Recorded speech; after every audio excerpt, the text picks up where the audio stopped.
और वैसे तो इस रक्षाबंधन का कोई सिर पैर ही नहीं है, इसका कोई इतिहास ही नहीं है। ये क्यों मनाया जाता है किसी को नहीं पता। सैकड़ों प्रकार की कहानियां और किस्से हैं, कोई सिर पैर नहीं है, सिर्फ देखा देखी चल रही है। उस समय क्यों मनाया जाता था, इसका क्या रीजन था, वर्तमान में उसकी कोई आवश्यकता ही नहीं है। फिर भी फालतू में बोझ उठा रहे हैं, परंपराओं का निर्वाह कर रहे हैं बिना ज्ञान के, देखा देखी में एक मनोरंजन का साधन बना लिया। त्योहारों को तो हम सनातनियों ने मनोरंजन का साधन बना लिया। जब भी होली आती है या दिवाली आती है तो होली और दिवाली क्यों मनाई जाती है, उसके पीछे मनाने का रीजन क्या था, क्या वर्तमान में वो होली और दिवाली मनानी चाहिए, क्या वर्तमान में उसके मनाने का कोई मकसद है, कोई औचित्य है, किसी को नहीं पता। दिवाली मनाई जाती है, अरे दिवाली इसलिए मनाई जाती थी कि जब श्री रामचंद्र अपनी पत्नी सीता को रावण की जेल से छुड़वा के अयोध्या लेके आ रहे थे तो उस समय अमावस्या की रात थी, काली रात थी, चांद नहीं निकल रहा था, रोशनी नहीं थी, लाइट उस समय नहीं हुआ करती थी, बिजली नहीं थी। अयोध्या वासियों ने यह सोच के कि आज हमारे भगवान हमारी माता को लंका से लेके अयोध्या में आ रहे हैं, इसलिए उन्होंने भगवान राम के स्वागत में, माता सीता के स्वागत में उन्होंने देसी घी के दीपक जलाए थे पूरी अयोध्या में, ताकि भगवान को यह ना लगे कि हम लोग कोई शोक में डूबे हुए हैं, कि हम लोगों ने उनका स्वागत नहीं किया, हमने भगवान का आदर सत्कार नहीं किया, या माता सीता को भगवान अयोध्या में लेके आ रहे हैं तो हमें कोई खुशी नहीं है। इन सारी बातों के लिए उन्होंने देसी घी के दीपक जलाए थे पूरी अयोध्या में, और आगे चल के ये परंपरा बन गई। अब आज ना तो धरती पे श्री राम है, ना माता सीता है, ना रावण है, और उसी भगवान श्री राम ने कुछ ही वर्षों के बाद में उस माता सीता को जंगल में निकाल दिया था, गर्भवती अपनी पत्नी सीता को जंगल में निकाल दिया। वो कैसे खा रही है, कैसे पी रही है, कैसे जी रही है, उनको कोई मतलब नहीं, कोई लेना देना नहीं, और तुम आज तक उस परंपरा का निर्वाह कर रहे हो। अरे 2 साल के बाद तो अयोध्या वासियों ने ही दिवाली को मनाना जो है बंद कर दिया था, माता सीता के दुखों को देखते हुए, और तुम आज भी उसी परंपरा के पीछे लग रहे हो। आज कौन सा भगवान लंका से सीता लेके आया जो हम लोग ये दिवालियां मना रहे हैं? लेकिन सिर्फ देखा देखी, आध्यात्मिक ज्ञान की कमी के चलते, जागरूकता की कमी के चलते, और आज ये जो त्योहार हैं, जितने भी ये फेस्टिवल हैं, होली, दिवाली, मकर संक्रांति, ये क्या है? ये सब के सब मनोरंजन के अड्डे बन गए। डीजे लाएंगे, दारू के ठेके से शराब लेके आएंगे, बियर लेके आएंगे, पिएंगे, यार दोस्तों को पिलाएंगे। अरे पहले जब ये त्योहार मनाए जाते थे, आपस में लोग प्यार प्रेम से मिलते थे, एक दूसरे के दुख में दुखी, सुख में सुखी हुआ करते थे, लोगों में प्यार था, मेल मिलाप था। और आज त्योहार की रात्रि को डीजे बजते हैं, दारू की बोतलों के ढक्कन खुलते हैं, रंजिशें निकाली जाती हैं, लड़ाई झगड़े होते हैं, और ऊपर से ये पटाखे, बारूद, फुलझड़ियां। अरे उस समय कहां थे पटाखे भाई? जब रामचंद्र जी, जब सीता मां को अयोध्या लेके आए थे, उस समय लोगों ने कौन से जो है वो सूतली बम फोड़े थे, कौन से रॉकेट चलाए थे लोगों ने? लेकिन आज इन त्योहारों के नाम पे जो है वायु प्रदूषण, दुनिया भर का ये पोल्यूशन, तरह तरह की बीमारियों को जो है अंजाम दे रहे हैं। इतना सारा ये कचरा कर देते हैं, देश का इतना पैसा बर्बाद कर देते हैं। किसी का हाथ जल गया, किसी का मुंह जल गया, कोई छत से गिर गया, किसी का क्या हो गया, दूसरे दिन फिर आप जी अखबारों में देखते हो।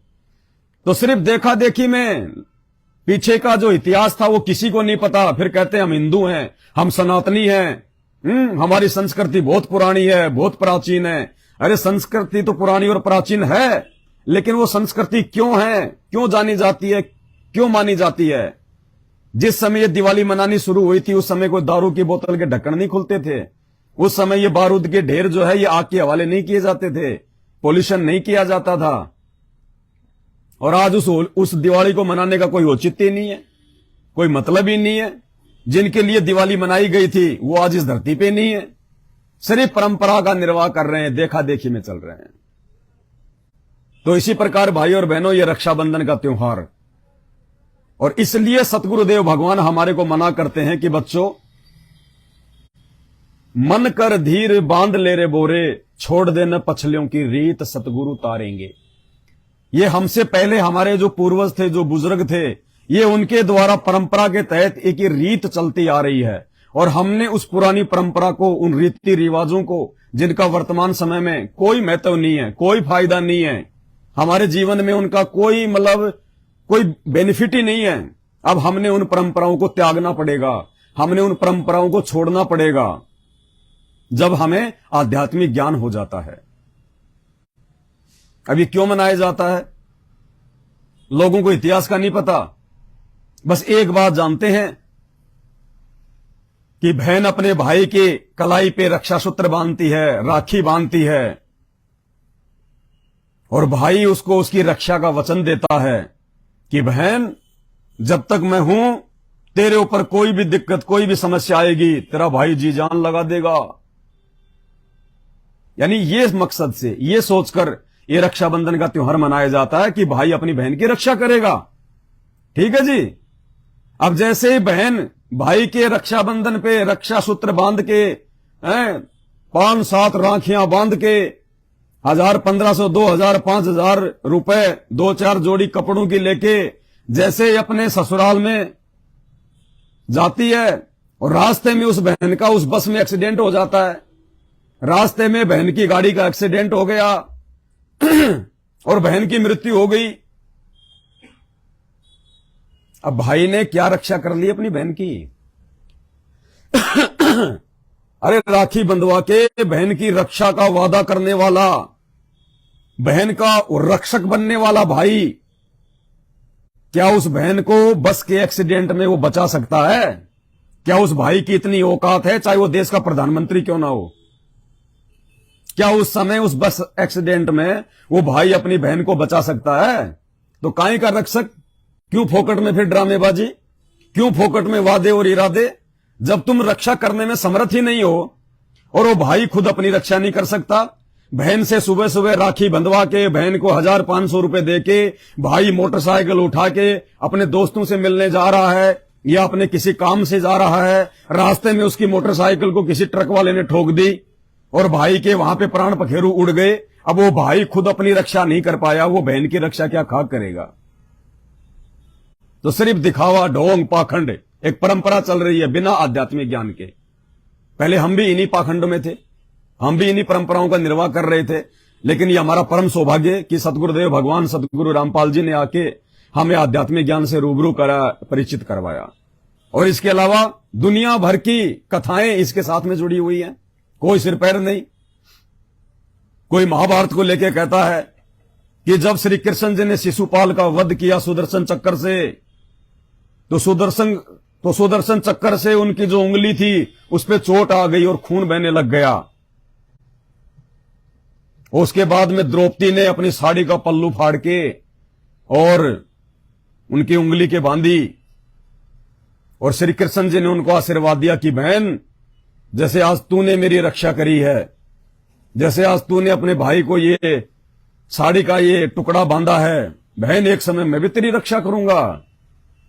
बताओ, कोई सिर नहीं, कोई पैर नहीं इस कहानी का। अरे श्री कृष्ण जी अर्थात विष्णु भगवान का सुदर्शन चक्कर, अरे तो 24 घंटे उनकी उंगली में घूमता ही रहता है। उस दिन क्या हो गया था जब वो शिशुपाल को मारने गया था? वो सुदर्शन चक्कर नाराज हो गया था क्या?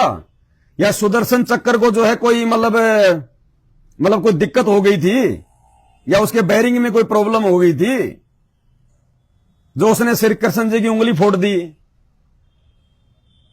अरे वो तो खाली एक दिखावट के लिए रखते हैं, वो उंगली से टच होके थोड़ी चलता है। श्री कृष्ण जी की उंगली में कोई बैरिंग थोड़ी लग रहे थे जो घुमाने के काम आता था, जिससे उनको चोट लग गई। कोई सिर पैर नहीं इन कहानियों का, इन कथाओं का। कहते हैं उसके बाद में फिर ये रक्षाबंधन की परंपरा शुरू हो गई। वाह भाई वाह। फिर कोई कहता है कि एक बार देवताओं का राक्षसों का युद्ध हो रहा था, इंद्र भी उसमें लड़ाई लड़ रहा था देवासुर संग्राम में, और जो राक्षस थे वो इंद्र के ऊपर भारी पड़ गए।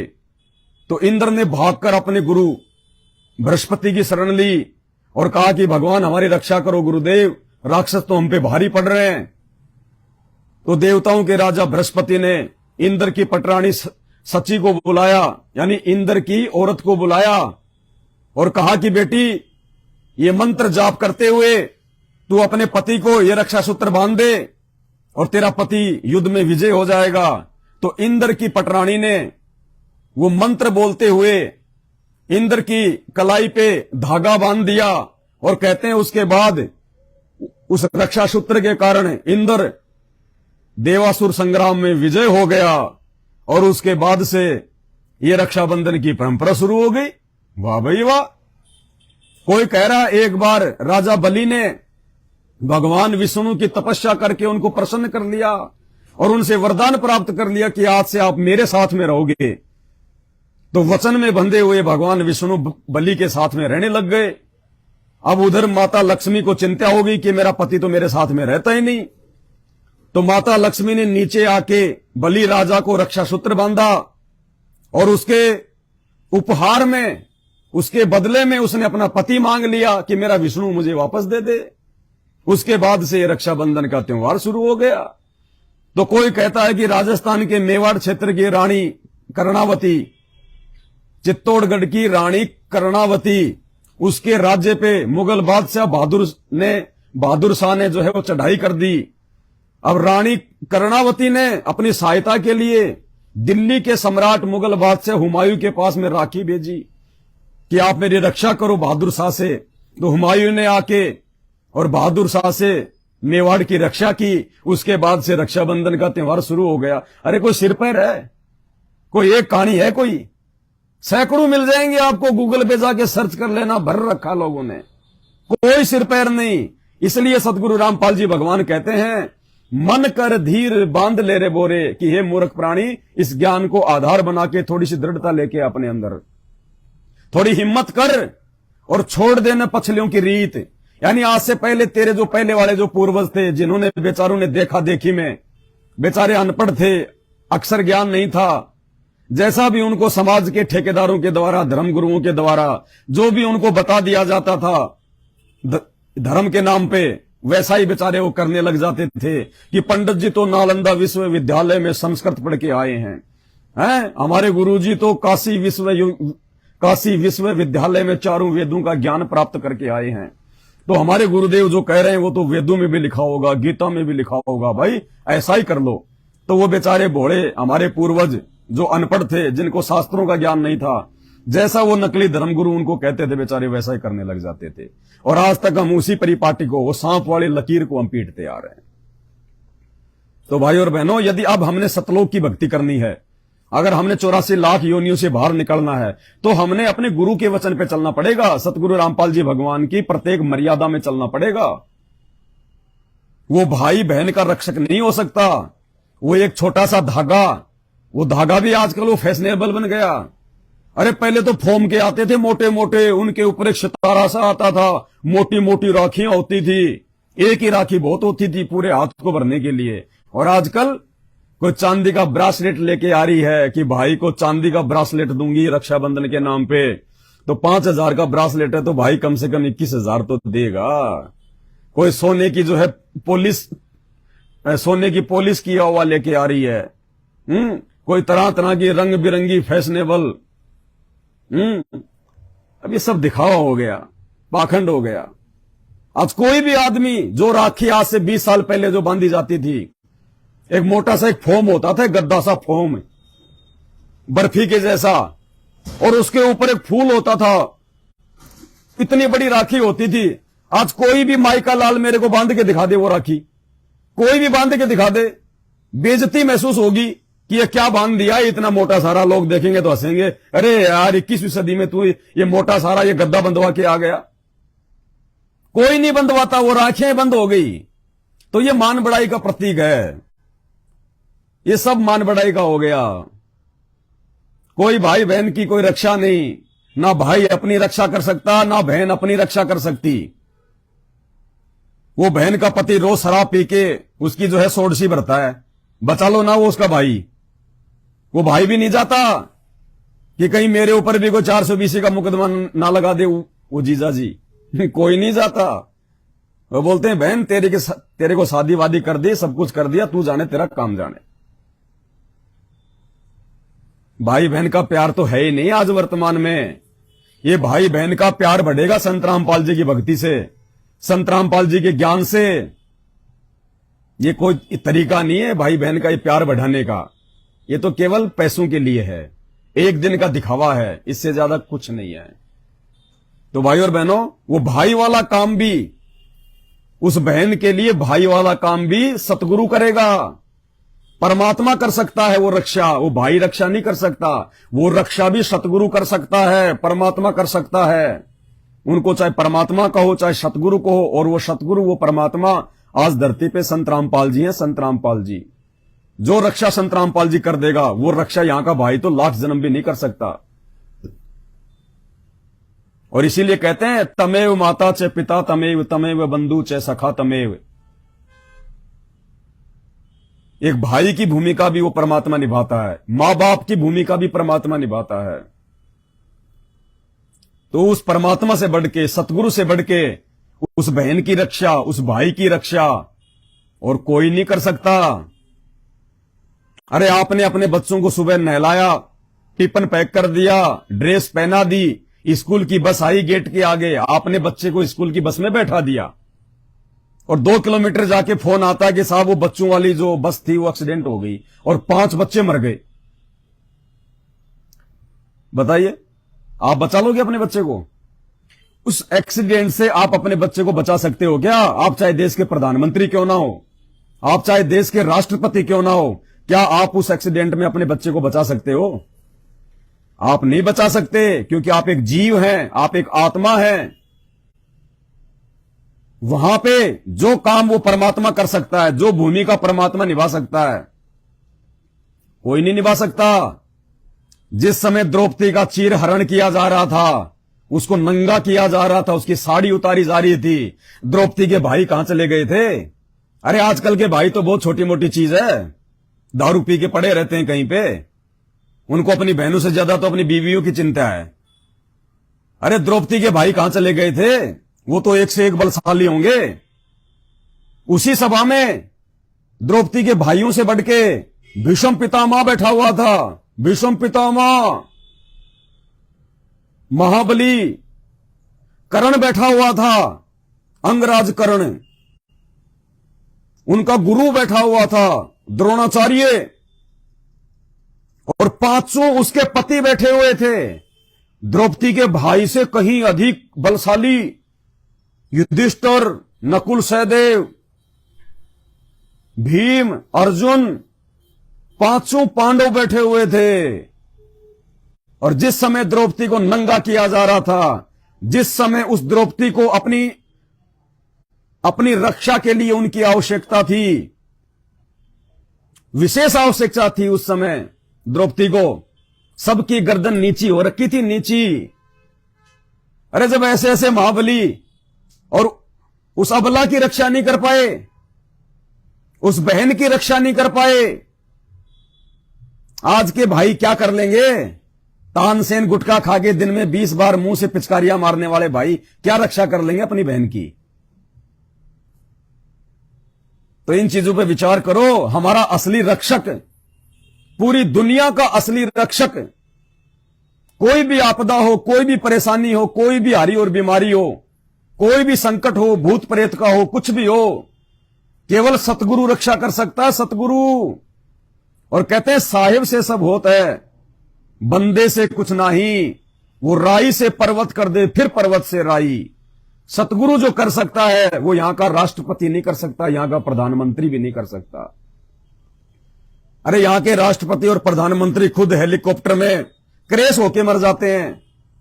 यहां के राष्ट्रपति प्रधानमंत्री कैंसर से मरते हैं, बीमारियों से मरते हैं, एक्सीडेंट में मर जाते हैं। राजीव गांधी की जैसे वहां पे श्रीलंका में उनकी हत्या कर दी गई थी। तो यहां के प्रधानमंत्री खुद अपनी रक्षा नहीं कर पाते, यहां के बड़े बड़े नेता अभिनेता अपनी रक्षा नहीं कर पाते, बहन की कहां से रक्षा कर देंगे? तीनों सेनाओं का अध्यक्ष विपिन रावत साल भर पहले दक्षिणी भारत में वहां पे जंगलों में उसका हेलीकॉप्टर जो है वो दुर्घटनाग्रस्त हुआ, और कहते हैं वो पानी पानी करता हुआ मर गया, पानी पानी करता हुआ। कोई पानी भी नसीब नहीं हुआ उसको। कहते हैं ना कि ऐसी मौत मरेगा तेरे को पानी भी नसीब नहीं होगा।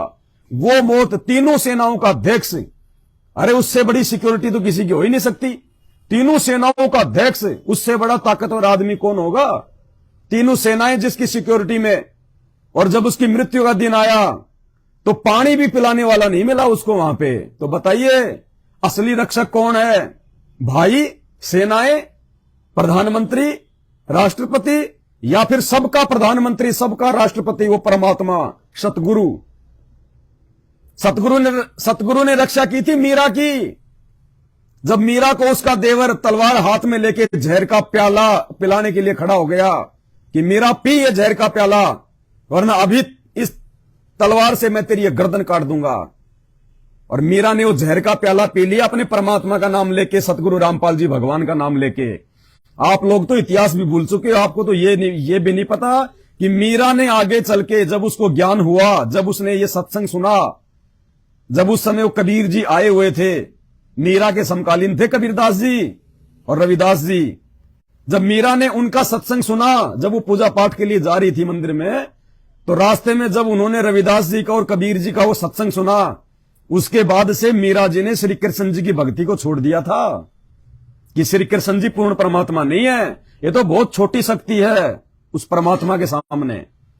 श्री कृष्ण जी का तो खुद का जन्म और मरण का रोग नहीं कट रहा, मेरा कहां से काट देगा? जब उसने सत्संग सुना तो मीरा ने श्री कृष्ण जी की भक्ति को त्याग कर और उसी समय से कबीर जी की भक्ति अपना ली थी, उस कबीर की जो कबीरा संत रामपाल जी के रूप में धरती पे आया हुआ है। और उसके बाद में मीरा का जहर अमृत बना था। श्री कृष्ण जी की भक्ति से मीरा का जहर अमृत नहीं बना था। अरे विचार करने की बात है, मीरा तो जहर का प्याला पीकर भी नहीं मरी, और श्री कृष्ण जी जहरीला तीर लगने से उनकी मौत हुई। जहरीला तीर लगने से श्री कृष्ण जी की मौत हो जाती है, यानी भगवान तो जहर से मर रहा है और भगत जहर पीकर भी नहीं मर रहा। तो विचार करो, मीरा उस समय श्री कृष्ण की भक्ति नहीं करती थी। अगर मीरा श्री कृष्ण की भक्ति कर रही होती उस समय, तो मीरा की मौत होनी थी उस समय। तो मीरा ने जो है कबीर परमात्मा की भक्ति को स्वीकार कर लिया था।